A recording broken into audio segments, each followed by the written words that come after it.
Hi guys, Mrs. Golden here again. I'm going to continue to talk about some of the more post-war presidents during the Cold War. So today I'm going to look at LBJ and Richard Nixon.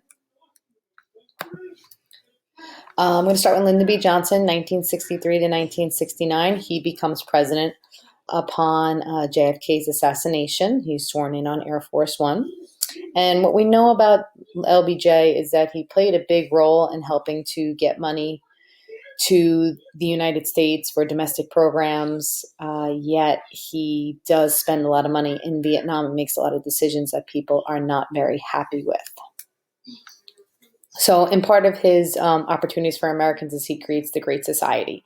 Lyndon B. Johnson wants to open all opportunities for Americans through many social reforms in America.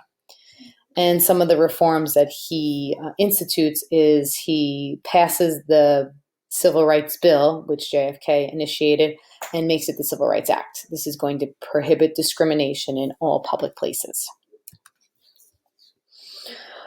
He also has a tax cut, a reduction of personal and corporate income taxes to help to stimulate the economy and put more money in the pockets of Americans.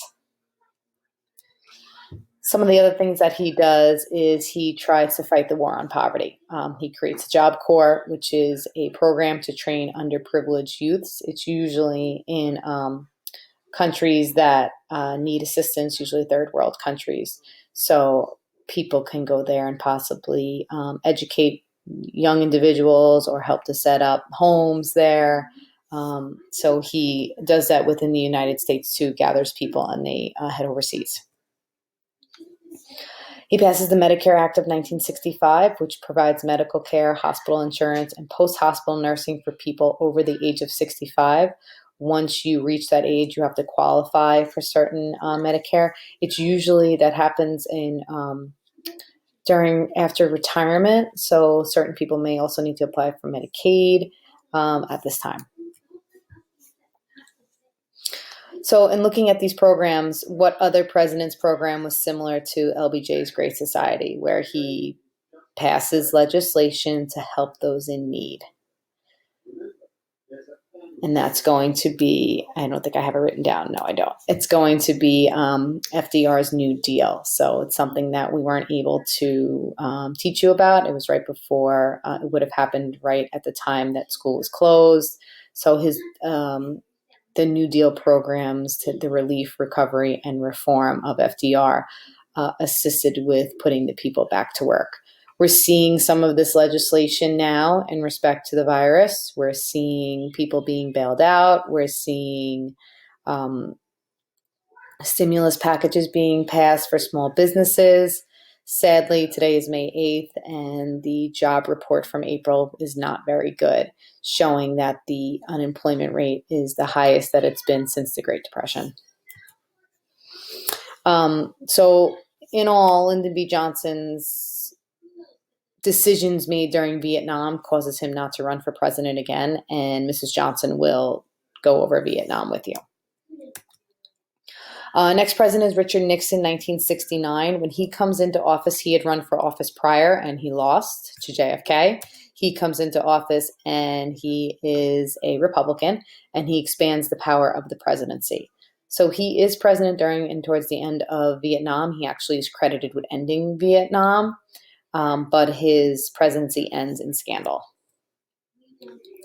He makes major decisions without Congress, so he attempts to really exceed his power in what he wanted. And he uses the FBI, the CIA, and the IRS to collect information about his enemies being the Democratic Party. Sadly, he institutes something called New Federalism, where he believes spending money on all those social programs that LBJ passed in the Great Society was wasteful, and he starts to cut and eliminate many of those programs. We see during this time, due to the spending on the war, economic troubles, we see rising prices, we see trade deficit, and we see rising unemployment due to many people doing multiple tours overseas in Vietnam. So when you have extensive military spending, other areas seem to hurt. What he does do, and you may remember this from Global, is he starts to open the relations with China in 1972. He visits communist China and starts to restore any type of relationship with them, which is good news in respect to the global affair. He practices détente. He experiences a relaxation of the strained tensions in the early 70s and hoping that the Cold War will start to wind down.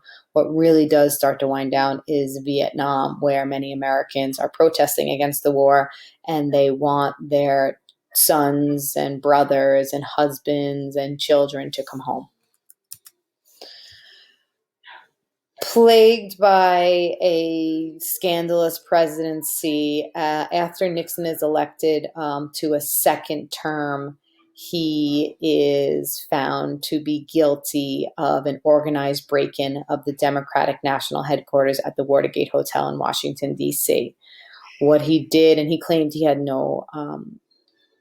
didn't take any part in it, but what he did do was he did get people to break in there and get some information about the Democrats that he could put out there so that people would not vote for the Democratic candidate.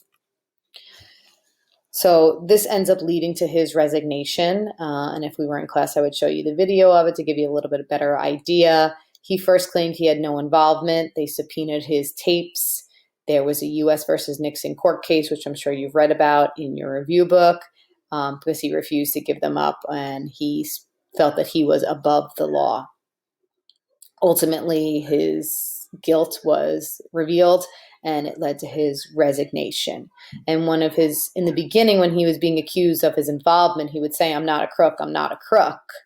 And he most certainly was. So when they subpoenaed the tapes to hear his White House conversations, it implicated him. And here's one of on the next slide, I have one of my favorite cartoons is showing him, and it might have been in your review book too, where it's showing him where he says, "I am," and in his mouth, the tape says, "not a crook," because that's what he said from the beginning, and he was involved the entire time.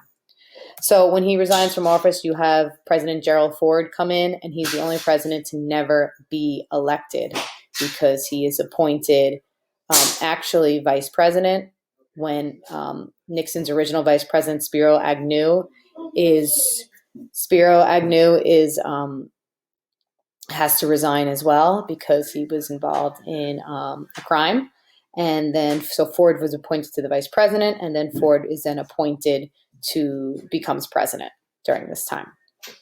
I hope you enjoyed this about these two presidents, and I will talk to you soon.